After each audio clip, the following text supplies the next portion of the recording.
nagpautang sa'yo. Anong sukle? Amnesia. Yan daw pinagkaiba ng magnanakaw sa mangungutang. Yung magnanakaw, natatandaan niya ang ninakawan niya. Yung mangungutang, nalilimutan niya. Ganyan ba ang paggagantimpala sa taong sumasagip sa'yo sa oras ng pangangailangan, pinautang ka, tas di mo babayaran?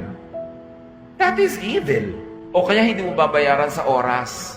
Ay siya nga pala, ito yung 1,000 pesos na inutang ko sa'yo. 1,000. 30 years ago mo na inutang sa akin yan.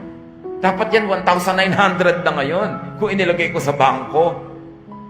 Kung pinuhunan ko yan sa pamimili at pagtitinda ng kamatsile, 5,000 na yan. Inutang mo 30 years ago, ibabalik mo pa rin sa ganung value. That's how you reward me for doing good. Alam niyo yung mga ganung mangungutang, hindi sila umaahon sa buhay. Ang buhay nila parang kumunoy na lubog sila ng lubog kasi hindi sila ibe-bless ng Diyos. Bakit? Hindi mo binabayaran ang utang mo. Hindi mo sinusuklian ang kabutihan ng naging mabuti sa'yo. At pag nasigil ka, galit ka pa. Kidlat ang naghihintay sa'yo. Dahil sinisigil ka, nagalit ka pa, ang kapal mo naman. Samantalang nung naghihirap ka, di ka nahihiya. Diba?